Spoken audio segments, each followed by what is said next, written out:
No one at Ashford Park had ever tamed midnight.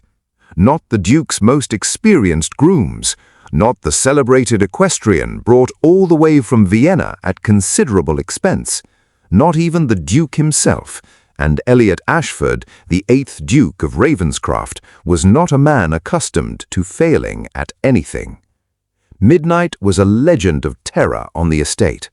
17 hands of pure black fury, a stallion so volatile that 3 seasoned riders had been thrown into the mud before the Duke finally declared the animal unrideable. The horse lived alone in the far stable, fed through a gap in the door, spoken of in hushed tones by every groom on the property. And yet, on a grey Tuesday morning in October, when the Duke rounded the corner of the east paddock with his steward at his side, what he saw stopped him so completely that he forgot how to breathe. A young woman stood inside the paddock. No whip, no rope, no fear.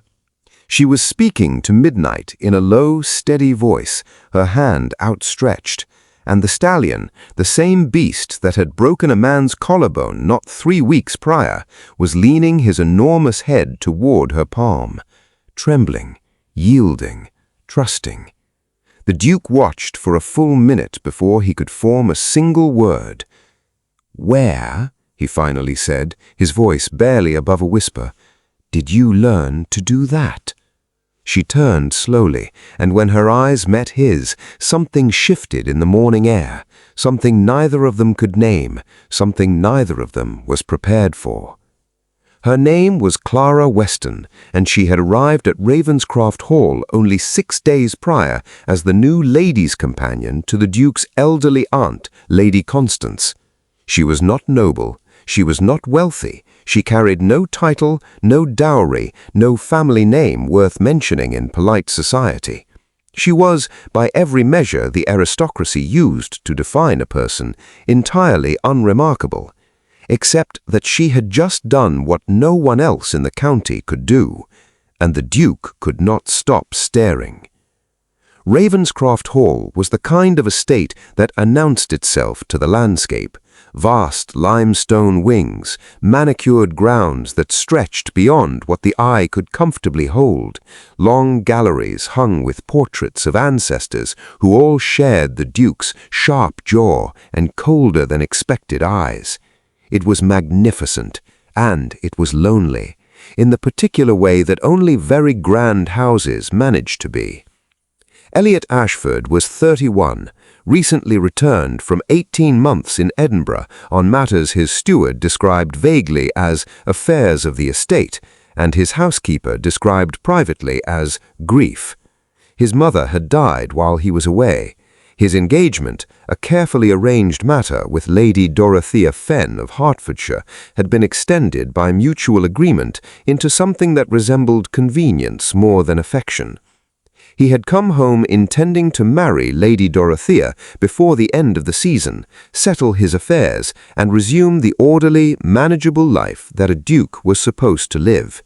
He had not come home expecting Clara Weston. She explained herself simply that morning in the paddock, her composure undisturbed by the fact that she was speaking to one of the most powerful men in 3 counties. Her father, she said, had bred horses in Gloucestershire. She had grown up among them. She understood their fear better than most people understood their own. "He is not wild," she said, glancing back at Midnight, who had grown still and quiet beside her. "He is frightened. There is a difference, Your Grace."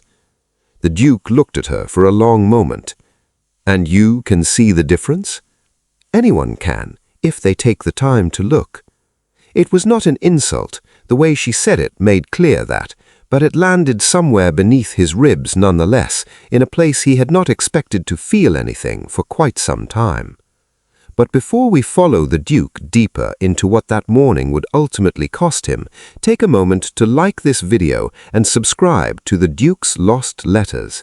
Every subscription helps this channel bring you more unforgettable Regency romance, stories filled with secrets, heartbreak, and the kind of forbidden love that history tried to forget.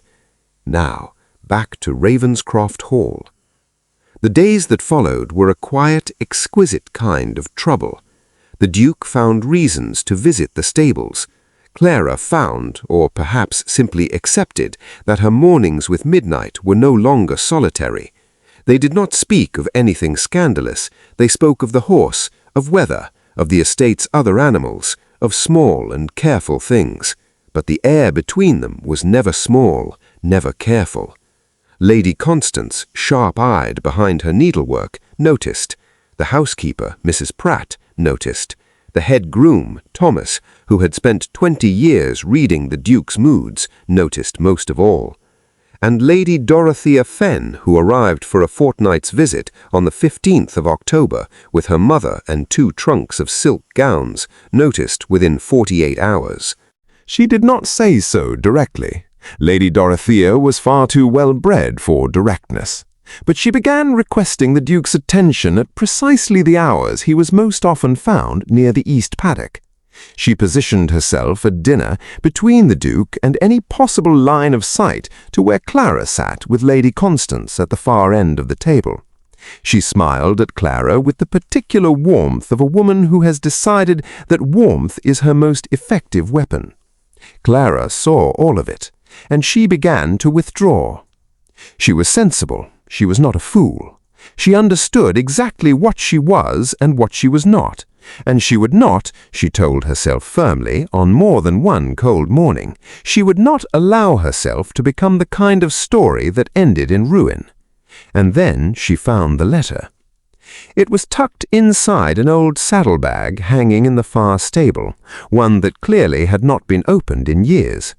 Clara found it while searching for a particular bridle that Thomas had mislaid, and she would have left it untouched had her own name not been written on the outside. Not her own name, her mother's name, Eleanor Weston. Clara's hands went still.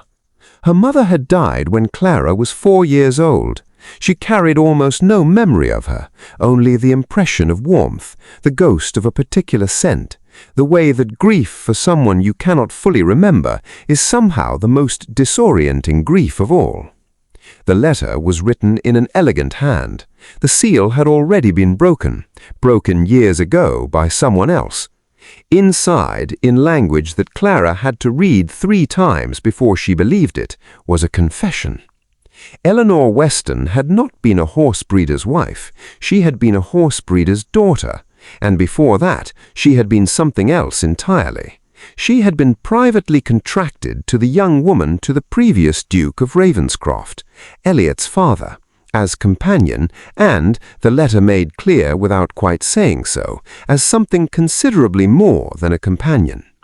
When Eleanor fell in love with Clara's father and refused the previous Duke's arrangement, she was dismissed without reference, without recourse, and without the small fortune she had been quietly promised, a sum which, the letter spelled out plainly, rightfully belonged to any child she might have. Clara was that child. The money had never been paid. The letter had been written by the family's solicitor and apparently never sent, or sent and intercepted. And Ravenscroft Hall had continued on, gilded and magnificent, while Clara's father struggled to keep a roof over their heads until the day he died. She stood in the dim stable for a long time. Midnight watched her from across the stall, patient as dawn. She did not intend to confront the Duke. She intended to take the letter, leave the estate quietly the following morning, and find a solicitor in London who might help her understand what could and could not be reclaimed from a previous generation's injustice. But Eliot found her at the paddock gate that evening, and something in her face stopped him the way Midnight had once stopped him. The recognition of something held very still against the force of enormous feeling. "What has happened?" he said. It was not a question. She handed him the letter without speaking. He read it in the fading light. She watched his expression change, watched the careful composure of a duke give way to something rawer and far more honest. Shame, anger, a very specific kind of grief that belongs only to people discovering that someone they loved was not the person they believed them to be. When he finished, he stood very quietly for a moment. "This was my father," he said. Yes. Clara. He stopped, tried again. Miss Weston, I cannot undo what was done to your mother. I cannot return the years or the suffering or— His voice broke very slightly. I am sorry. That is entirely insufficient, and I know it, but I am telling you anyway, because you deserve to hear it said plainly. She had prepared herself for many responses, not that one. The money, he continued, will be repaid with interest for every year it was withheld. My solicitor will draw up the arrangement by the end of the week. That is not charity, that is a debt, and Ashfords pay their debts. She looked at him, truly looked at him, and saw for perhaps the first time not a duke, just a man standing in the last light of an autumn evening, trying very hard to be worthy of the moment. You should go back to Lady Dorothea, she said softly. She is waiting. Yes, he agreed. He did not move. She is waiting for a version of me I am no longer entirely certain exists. The engagement with Lady Dorothea was quietly dissolved before the month was out, handled with diplomacy that only considerable wealth and mutual discomfort can produce. Lady Dorothea was unhappy. Her mother was furious. Society whispered, speculated, and eventually moved on to something newer and more interesting. Clara remained at Ravenscroft Hall through the winter, though her position had changed in ways that defied easy categorization.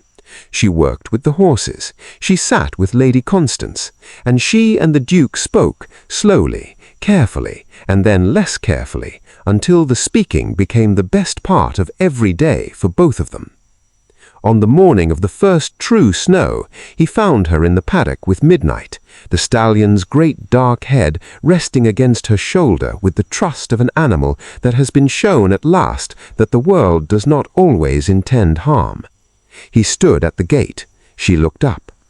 I have been thinking, he said, about what you told me the day we met, that he was not wild, only frightened, that there is a difference if one takes the time to look. I remember, she said. I believe, he said carefully, I have not, for a very long time, taken the time to look at a great many things. A pause. The snow fell between them in silence. I would very much like to begin. She crossed the paddock towards him. Midnight watched her go, untroubled now, patient, as if he had always known this was where the story was heading. They married in the spring, in a small ceremony that scandalized half the county and delighted the other half.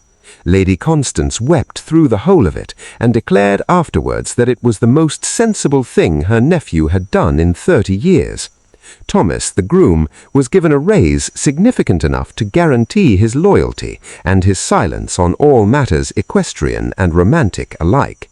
And Midnight, who had never allowed anyone but Clara to ride him, and who only reluctantly permitted the Duke, was let out to the full paddock for the first time in his life, where he ran with the kind of freedom that only comes from finally trusting that there is nowhere better to be.